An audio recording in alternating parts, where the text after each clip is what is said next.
은혜를 주시면 감사합니다. 우리 옆 사람하고 인사 한번 할까요? 사랑합니다. 축복합니다.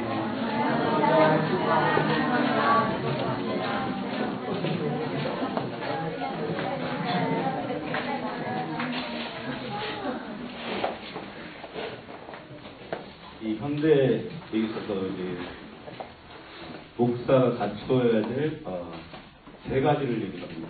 그건 뭐냐면 지성과 영성과 야성이 있어야 됩니다. 여기 마목사님이 다 갖고 있는 것 같아요. 세 가지를 다 갖춘 것 같아요. 지성과 영성. 지성이 있으면 영성이 좀 딸리는 경우가 있는데 굉장히 저희를 사랑하는 분입니다. 야성이 있어요. 그 흥분에 머물지 않고 정말 그 오지에 가서 그 사역을 하게 되는 그 공부도 그렇기 때문에 지금 하고 있는 거죠. 여러분이 목사님이 그걸 많이 해주시기 바랍니다. 네. 오늘 우리가 읽은 말씀에 보면 인간이 범죄함으로 하나님의 영광에 이르지 못하였다라고 말씀을 하고 있습니다. 하나님께서 우리 인간을 창조하셨을 때 하나님의 형상대로 지으셨습니다.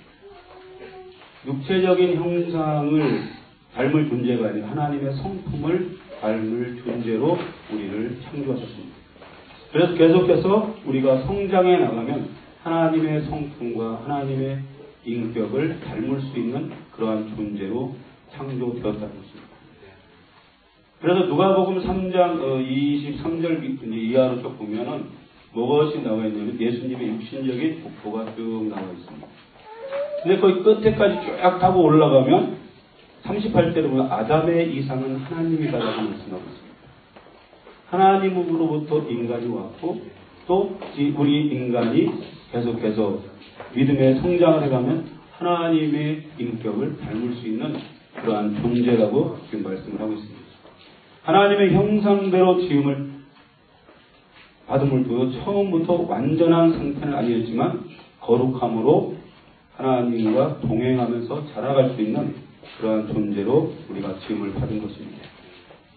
그러나 우리가 인간이 범죄함을 통해서 그 하나님의 영광에 다가갈 수 없게 되었다라고 오늘 말씀을 듣고 있습니다.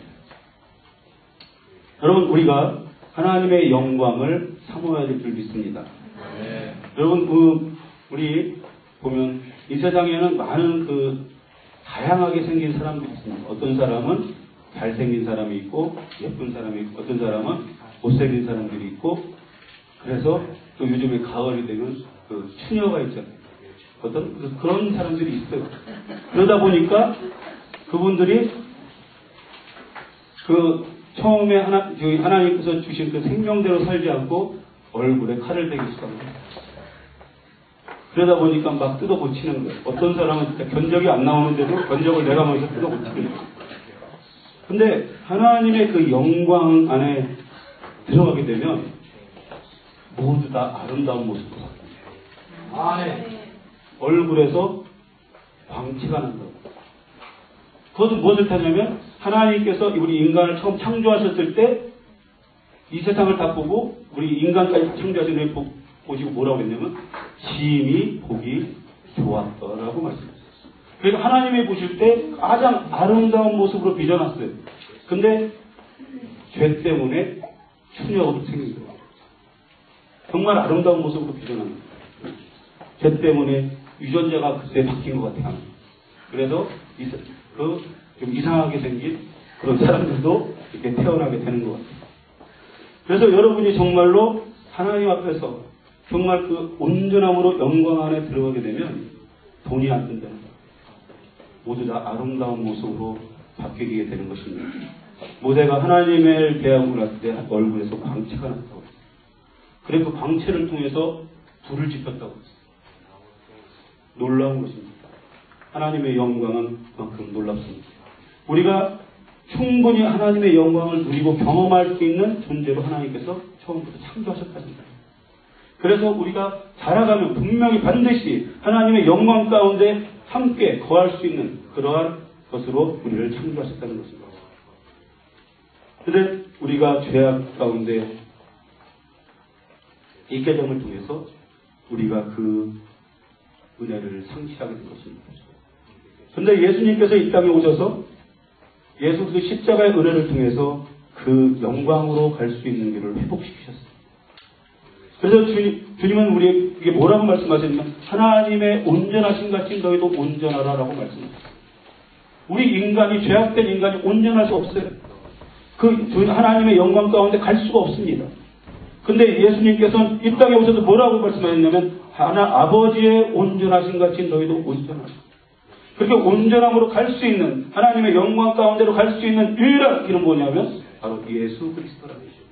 예수 그리스도의 십자가의 은혜를 통해서 우리의 영이 회복되어지고 그래서 우리는 이제 하나님의 영광 가운데로 자라갈 수 있게 되었다는 거예요. 근데 사단은 우리에게 생각을 통해서 계속해서 방해를 줍니다.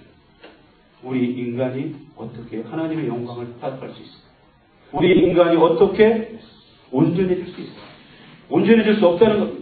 우리는 온전해질 수 없다는 생각을 합니다. 그러나 주님은 분명히 말씀합니다. 아버지의 온전하신 같이 너희도 온전할 수 있다는 것입니다. 왜 주님이 거짓말을 하시는 분이 아니다는 거예요. 반드시 할 수 있다는 거예요. 반드시 가능하다는 거예요. 우리가 믿음으로 계속해서 성장해 나가면 언젠가는 그 하나님의 거룩하신 속에 우리가 들어갈 수 있다는 것입니다.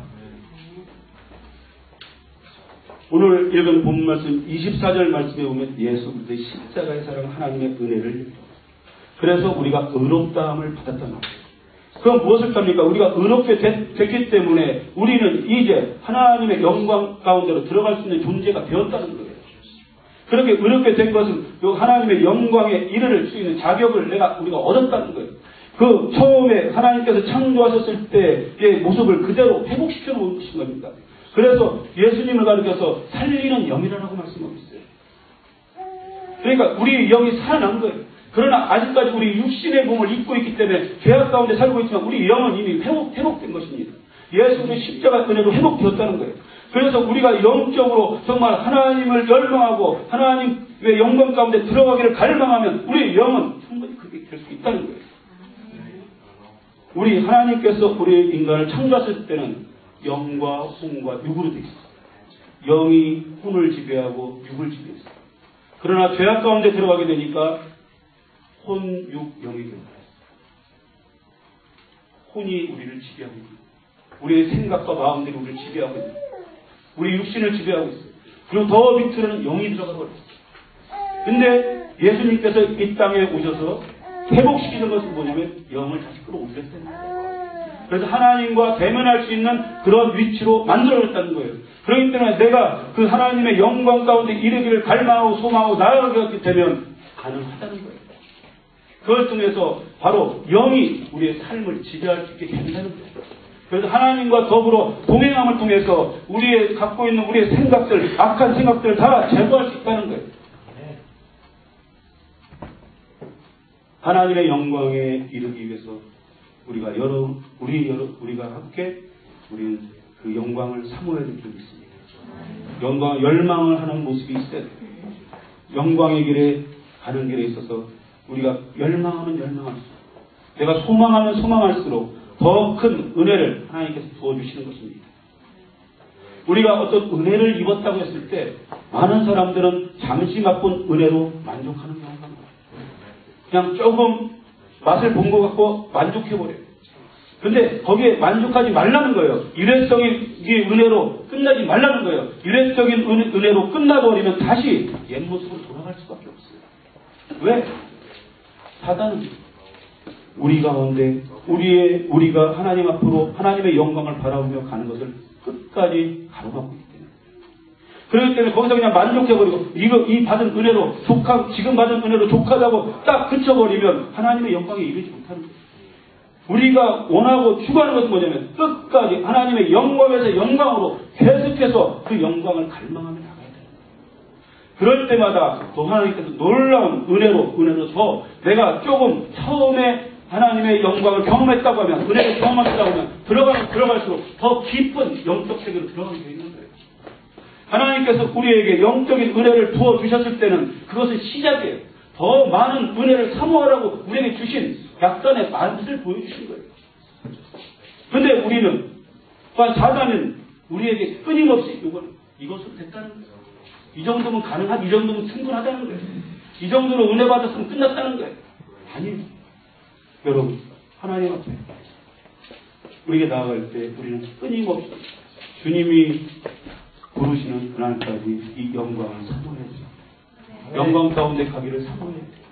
그래서 영광 가운데, 그 영광 가운데 임하실 주님이 매 순간순간마다 나와 함께 하시는 그 은혜를 사모해야 됩니다. 그럴 때 우리는 그 영광 안에 들어갈 수 있습니다. 은혜는 사모하면 사모할수록 더 많은 것을 부어주시는 것이 은혜입니다. 천국은 침노당한다고 말씀했어요. 천국 침노당한다는 게 뭐예요? 천국은 정말 그 갖고자 열망하고 소망하고 천국을 내가 소유하겠다고 정말 달려붙는 사람이 그것을 얻는다는 거예요. 내가 가만히 있는데 하나님이 나에게 천국의 비밀을 알 수 있는 그 천국의 열쇠를 지어주는 것이 아니에요. 내가 그것을 소망해야 돼요. 내가 원해야 돼요. 그것을 원하고 정말 주님 앞에 나가서 정말 부르시고 기도할 때마다 내가 천국의 비밀을 알기로 합니다. 천국 하나님이 나에게 그 말씀하시고 계획하신 뜻을 알기로 합니다. 그렇게 부르시고 기도할 때 하나님께서는 우리에게 우리가 알지 못하는 것을 보여주기 시작하실 것입니다. 은혜에 여러분 만족하시기 말기 바랍니다. 그냥 하나님께서 부어준 은혜에 만족하고자 하는 거기서 그냥 끝쳐버려요.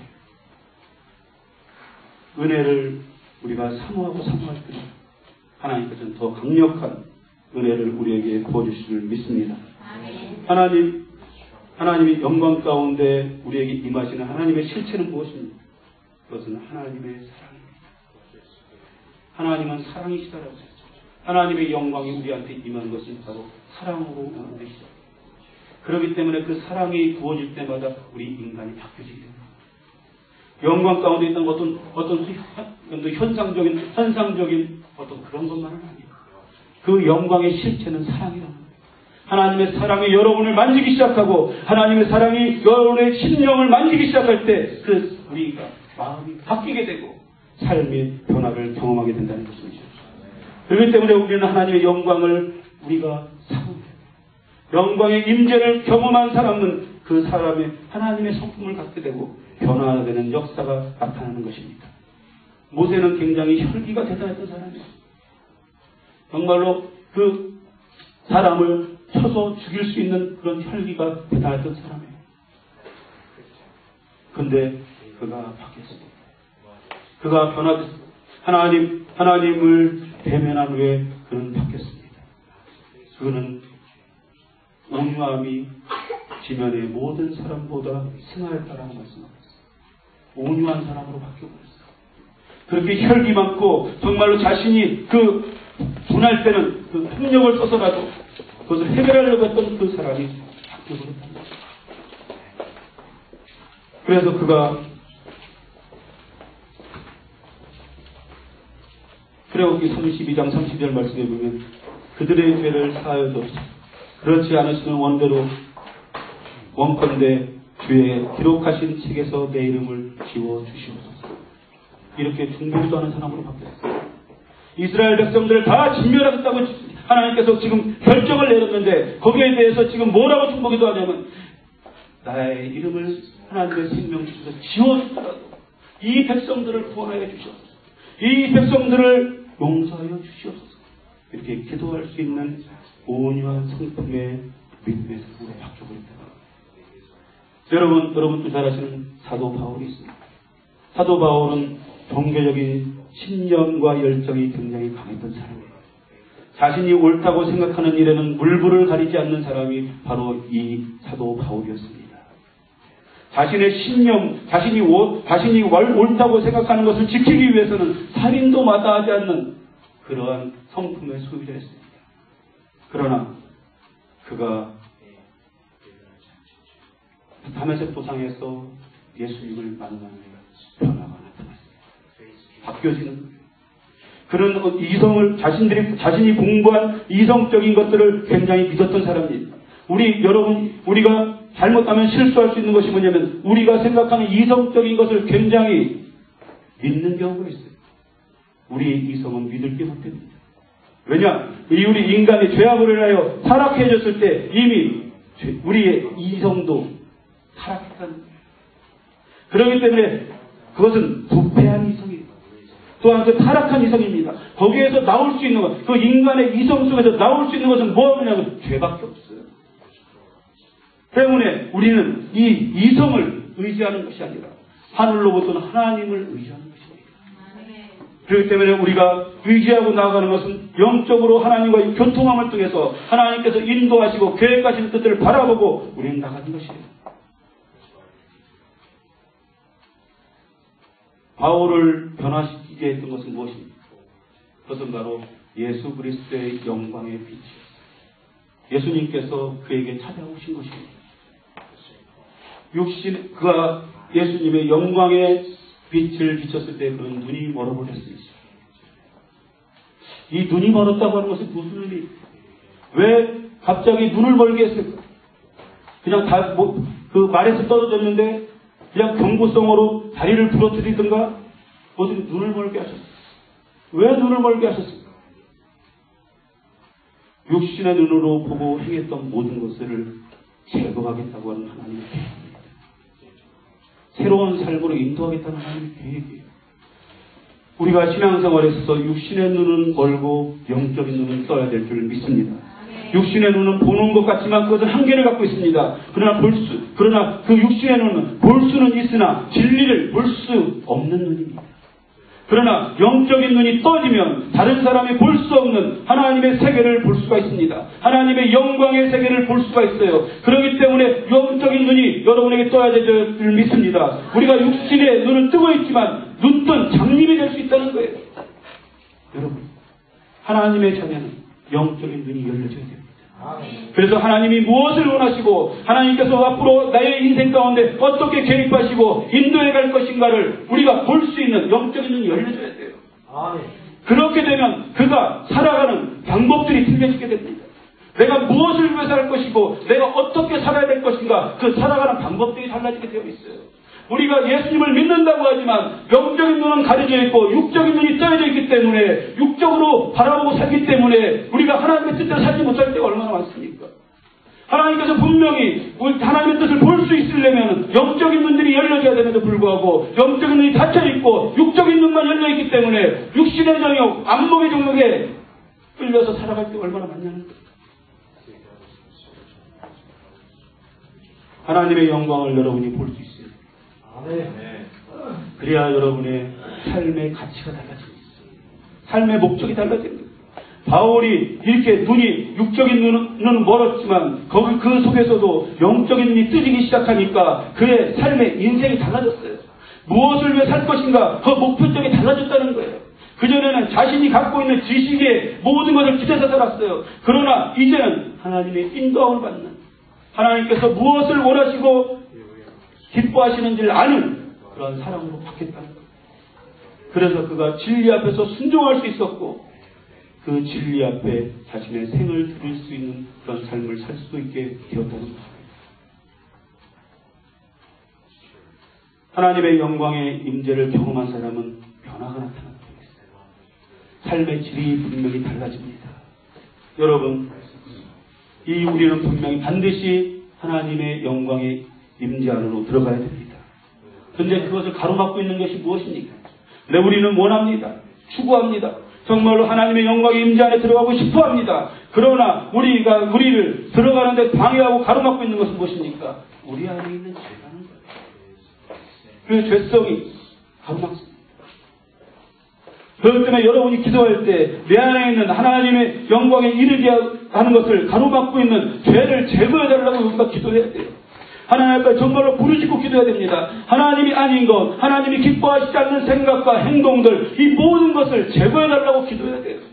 우리는, 하나님의 자녀는 살아가는 것이 무엇을 통해서 살아가는, 하늘로부터 오는 지혜로 살아가는 것이고 하늘로부터 오는 능력으로 우리가 살아가는 것입니다. 그렇기 때문에 하나님이 아닌 것으로 내가 채워져 있다면, 하나님이 기뻐하시지 않는 것으로 내가 채워져 있다면 그것을 제거할 수 있어야 돼요. 그래야지 하나님이 우리의 인생을 이끌어가기 시작하십니다. 내 속에 있는 더럽고 추악한 모든 죄들을, 내 자아 속의 죄성들을 소멸하기 위해서 여러분이 기도해야 됩니다. 이렇게 기도할 때 하나님의 영광의 임재가 임하게 되면 내 안에 있는 모든 죄들이 낱낱이 드러나기 시작합니다. 내가 이런 죄를 갖고 있었던가. 그전에는 깨닫지 못했던 죄들이 막 드러나기 시작합니다. 그러면서 정말로 이 죄 앞에서 하나님 앞에 통회하게 되고 회개하게 되고 그걸 통해서 거룩한 영을 통해서 우리가 깨끗함을 입게 된다는 것입니다. 하나님의 영광의 임재. 이것은 구약에서 셰케나이라고 합니다. 이것은 하나님의 임재. 하나님의 임재는 어떻게 오냐면 하나님 영광 가운데 임하게 되어 있습니다.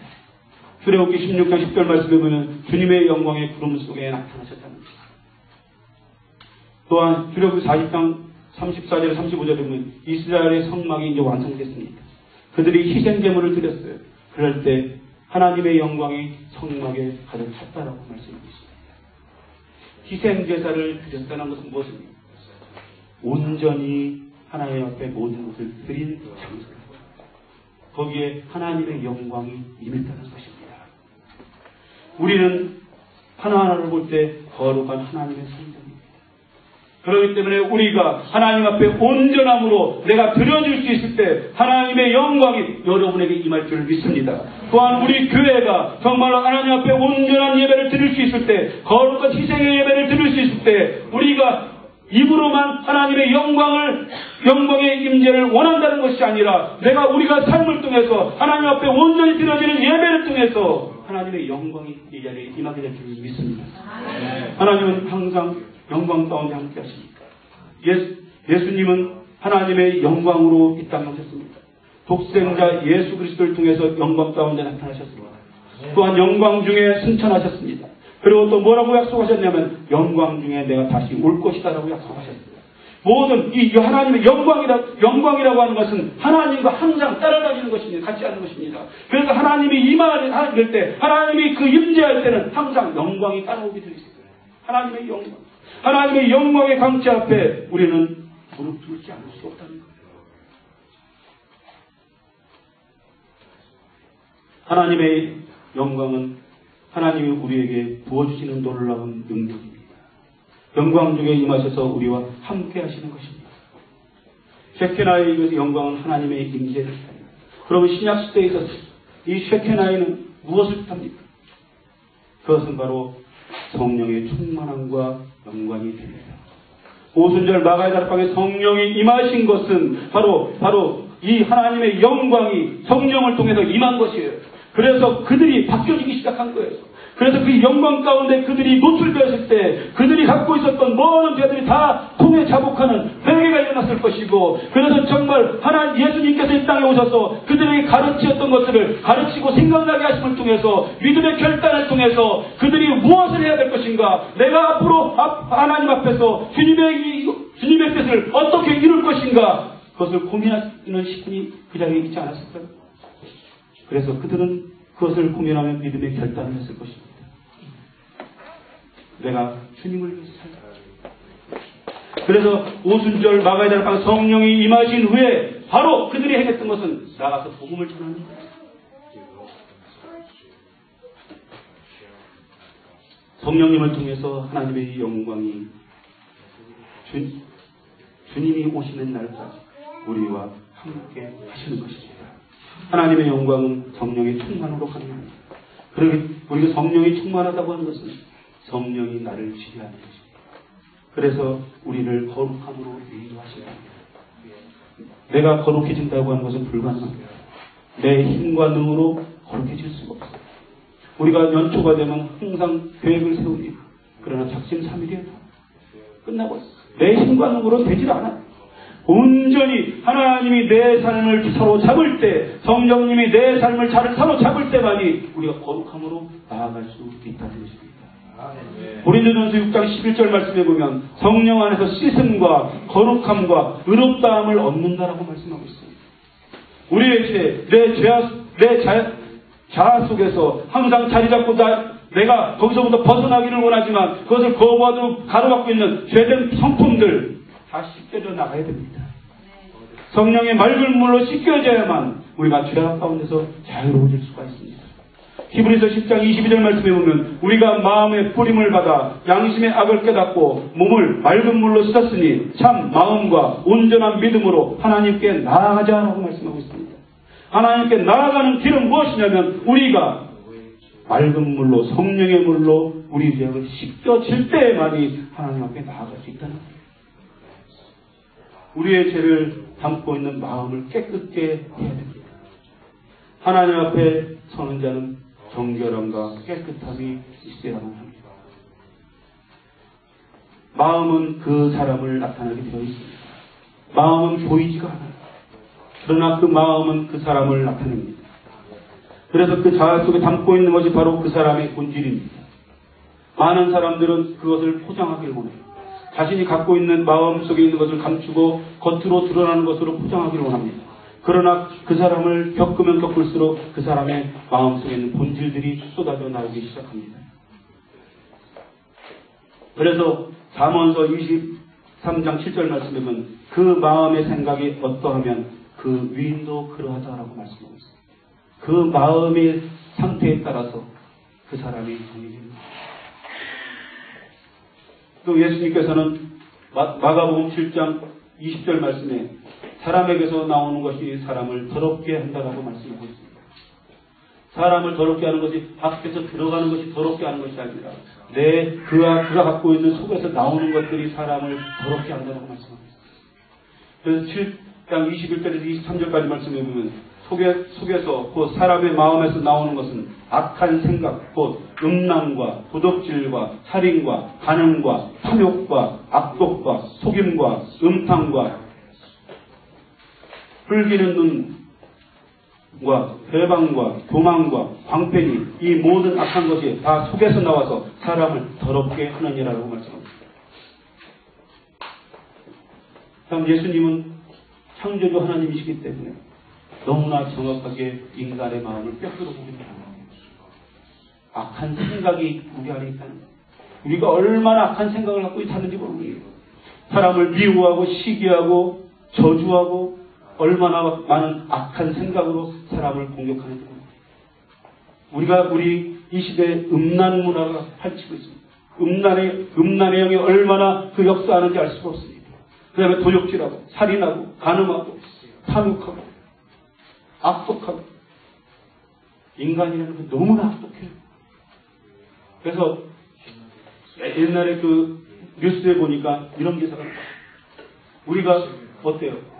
그 곰 쓸개즙을 먹잖아요. 그 좋다고 먹잖아요.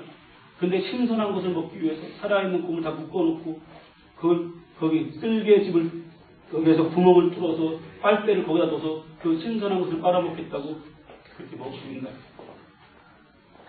마취도 시켜놓은 자리에서 살아있는 곰을 묶어놓고 그 쓸개즙을 빨아먹고 있는 게 인간. 얼마나 악독한지 몰라요. 또한 음탕과 hul기는 눈은 뭐예요? 째려보는 거잖아요. 못마땅하다는 거예요. 저 사람 못마땅하다는 거예요. 저 사람 내 마음에 안 든다는 거예요. 그렇게 째려보면 다른 사람도 그 사람 째려보게 돼 있어요. 나도 너만 못마땅하다. 나도 너도 못마땅하다는 거예요. 그냥 배방하는 것과 교만과 광패는 뭐냐면 뻔뻔스러운 거예요. 요즘에 얼마나 뻔뻔한지 몰라요. 우리의 마음은 부패한 마음이에요. 스스로 주님을 닮을 수 있는 삶의 가능성이 전혀 없는 부패한 마음이에요. 그렇기 때문에 우리가 성령님을 의지할 수밖에 없어요. 성령의 맑은 물로 씻겨야만이 우리가 온전해질 수 있다는 거예요. 성령의 충만을 여러분이 사모해야 되는 이유가 여기 있습니다. 우리가 성령에 충만하지 않으면 우리는 언제든지 우리가 거룩할 수 없는 존재이기 때문에 죄악 가운데 빠질 수밖에 없어요. 성령님은 그러나 인격의 영이기 때문에 내가 원치 않으면 우리 가운데 역사하지 않아요. 우리가 성령님을 갈망하고 원하고 성령님 우리에게 오셔서 우리를 다스려 주시옵고 우리가 거룩한 자로 의로운 자로 살기를 소망한다고 하는 그런 원함이 있어야 주님이 성령님이 우리에게 오셔서 일하시기 시작하시는 것입니다. 죄악 가운데 있다면 결코 하나님의 영광의 은혜를 우리가 경험할 수 없습니다. 기도를 해도 성령의 충만함을 경험하지 못하고 있다면 현재 나의 자아의 모습을 여러분이 돌아볼 수 있길 주의 이름으로 축원합니다. 주님, 지금 내가 하나님 앞에서 나아가서 하나님의 영광을 대변하고 싶고 나가고 싶지만 그것이 방해받는 것이 있다고 하면 그것이 무엇인가? 나의 못된 성품인가? 기질인가? 그것들이 나를 가로막고 있는지를 봐야 됩니다. 여러분, 우리는 많은 부흥을 얘기합니다. 부흥이라는 말을 많이 씁니다. 찬양은 부흥을 달라고 얘기를 합니다. 그러나 부흥이라는 것은 무엇입니까? 부흥이라는 것은 바로 하나님의 영광이 우리 가운데 나타나는 것이 부흥입니다. 그래서 하나님의 영광이 나타남을 통해서 죄악들이 소멸되고 드러나고 소멸되는 것이고 새로운 삶으로 변화시키는 것이 부흥입니다. 부흥은 반드시 하나님께서 우리에게 허락하실 것입니다. 반드시 주실 것이에요. 하나님의 영광을 갈망하고 부흥을 염원하는 사람들이 의해서 이 부흥은 반드시 이루어질 것입니다.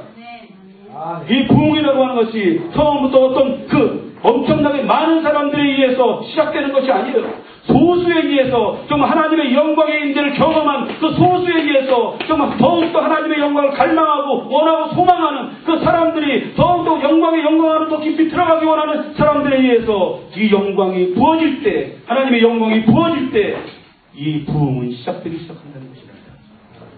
여러분, 우리가 지금 이 마지막 시대에 살고 있는데 우리 이 시대에 정말로 부흥을 경험해야 되지 않겠습니까? 정말 하나님 앞에서 하나님이 부어주실 영광을 여러분이 경험해야 되지 않겠습니까? 그러기 위해서 여러분이 무엇이 필요합니까? 바로 부흥을 열망하는 것은 무엇입니까? 하나님의 영광의 임재를 열망하는 것입니다. 부흥이 있어도 내가 죄악을 해결하지 못하고 있다면 일시적인 것으로 끝나버릴 수도 있습니다. 하나님의 영광이 임했다가 사라져버립니다. 여러분 잘 아시는 터드 베틀리라고 하는 사람이 있어요. 그 사람은 굉장한 잠시 동안 엄청난 능력을 행했던 사람입니다. 그것이 바로 캘리포니아의 부흥입니다. 그 사람이 한참 집회를 할 때 진짜 실제적으로 육신이 죽었던 사람들이 10대 명이 살아났어요. 그런 놀라운 기적들이 막 나타났어요. 그러나 그들이 죄악 가운데서 빠져있을 때 그 부흥은 사라져버렸어요. 지금 다 없어졌어요. 그것이 별로 길지가 않았어요. 그들이 죄악 가운데 있고 그들이 아마 또한 만족했을 것입니다. 지금 막 능력이 나타나니까 거기에 만족했을 거예요. 그들이 진정으로 부흥을 열망했다고 하면 끊임없이 하나님의 영광의 임재를 사모했어야 돼요. 그들은 교만해졌어요. 교만해짐을 통해서 그들은 더 이상은 하나님의 영광을 경험할 수가 없었습니다. 하나님의 영광은 거룩한 곳에 있는 것입니다. 그러나 거룩함이 떠난 곳은 이제 더 이상 하나님의 역사하지 않습니다. 사울왕이 처음에 기름 부음을 받을 때 그는 선지자도 아니었지만 예언할 정도로 성령이 충만했습니다. 그러나 그가 죄악 가운데 있었을 때 성령은 그를 떠나고 있습니다. 더 이상 그와 함께 하지 않습니다.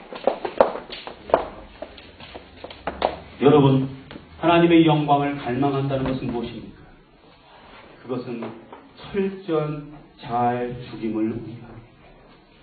매 순간순간마다 내가 죽어지는 것을 의미하는 거예요. 갈망한다는 것은. 왜? 조금이라도 내가 죄악 가운데 노출되면 더 이상 역사하시지 않기 때문입니다. 왜 사도 바울이 날마다 죽는다고 했을까? 그는 하나님의 영광의 임재 가운데 매 순간 동행을 올렸기 때문에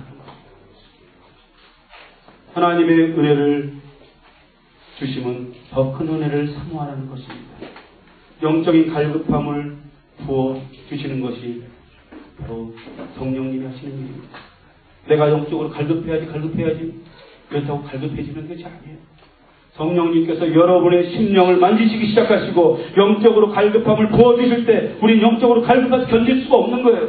그래서 정말로 내가 주님 앞에 나가지 않으면 견딜 수 없는 그런 마음을 심어주시는 거예요. 그래서 주님을 갈망하게 되는 거예요. 그런데 아무리 주님이 그런 마음을 주신다고 해도 내가 순종하지 불순종해버리면 그 더 이상은 성령님이 그 가운데 역사하지 않습니다. 하나님의 영광은 내 자아의 죽음으로 나타나게 되어 있습니다. 여러분, 죽음을 갈망해야 돼요. 내 자아의 죽음을 갈망해야 돼. 오직 주님만이 내 안에 있게 해달라고 소원해야 돼. 하나님의 영광이 이르지 못하는 것은 내 마음을 너무나 뺏기기 때문에. 여러분의 마음을 한번 돌아보십시오. 여러분의 마음이 정말 주님 앞에 나와 있는, 아니면은 그냥 주님은 나의 액세서리에 불과합니다. 여러분의 마음 속에 주님으로 가득 차 있는가? 한번 여러분 깊이 한번 여러분을 돌아볼 수 있길 죄로 축원합니다. 우리 마음이 세상에 대한 관심과 욕구가 너무나 많습니다. 하고 싶은 일들이 너무나 많아요. 그러다 보니까 관심 집중, 세상에 그 하고 할 일들이 너무나 많은 거예요. 그렇기 때문에 하나님을 내 안에 담아놓기에는 그 내 안에 갖고 있는 것들이 너무나 많기 때문에 하나님을 마음에 담아놓기가 쉽습니다. 세상에 대한 욕망, 세상에 대한 관심과 욕구를 가득 차 있기 때문에 우리가 죽지 못하는 것입니다. 세상에서 하고 싶은 것들, 여러분 정리를 해요. 이 세상에 살아가는 동안 우리가 하고 싶은 것을 다 하고 살 수는 없어요. 그렇기 때문에 하나님께서 기뻐하시고 하나님께서 그 보기에 아름다운 모습을, 그 해야 될 것들을 여러분이 가지를 쳐내고 그것을 취해야 되는 거예요. 그럴 때 우리의 삶이 심플해지게 됩니다. 하고 싶은 것들이 너무 많으면 너무 복잡해요. 이것도 해야 되고 저것도 해야 되고 너무나 할 게 많은 거예요. 그러니까 하나님 앞에 내 마음에 하나님을 담아놓기가 부담스러운 거예요. 왜? 그래서 내가 신앙생활을 하는 신앙인으로서 내가 이것을 하고 싶으면 항상 하나님 앞에 죄송스러워 걸리는 거예요. 그리고 어떨 때는 하나님 이번만은 눈 감아주세요. 하나님이 뭐 눈 감는다고 그게 없어져요? 안 없어요. 눈 감아달라면 이번에 좀 여행 좀 가야 되겠는데 눈 감아주세요. 세상에서 하고 싶은 것들이 너무나 많다고 하는 것은 바로 내가 아버지의 그늘 아래 있기를 구합니다. 여러분, 누가복음 15장에는 탕자의 비유가 나오고 있습니다. 여러분, 이거 계속해서 이제 그 탕자의 비유에 대해서 이제 우리가 깨닫고 은혜 받기 위해서 금요일마다 탕자의 비유를 나누고 있습니다. 여러분, 그 금요일날 기도에 나오면 여러분 수지마지 정말 그 탕자의 비유를 통해서 하나님께서 우리에게 말씀하시는 것들이 너무 많아요. 탕자가 왜 하나님 아버지를 떠나고 싶어? 왜 하나님을 그 아버지를 떠나고 싶어? 그 이유는 딱 한 가지. 세상에 사고 싶은 것들이 너무나 많은 거예요. 그리고 또 아버지 그늘에서 누리는 행복과 기쁨에 만족감이 없는 거예요. 그래서 이제 나 혼자 한번 내 마음대로 한번 살아보겠다는 거예요. 아버지로부터 벗어나고 싶은 욕망, 그것은 무엇입니까? 인간의 죄악이에요. 벗어나고 싶다는 거예요. 떠나고 싶다는 거예요. 이제 그 지겹다는 거예요. 맨날 그 간섭받고 그 지겹다는 거예요.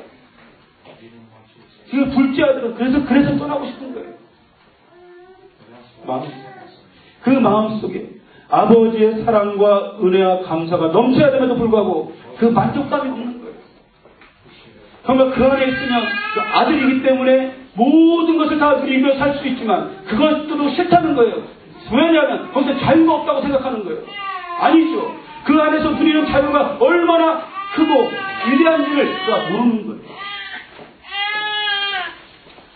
마음에 불만족이 가득하니까 마음속에 아버지를 두기를 싫어하는 거예요. 나는 아버지로부터 독립하겠다는 거예요. 떠나가겠다는 거예요. 근데 떠나가면 떠나가서 왜 돈을 달라고 그래요? 지 혼자 하면 되지. 근데 한 아버지는 너무나 사랑이 좋으신 분이기 때문에 떠나가는 아들에게도 또 돈을 주고요.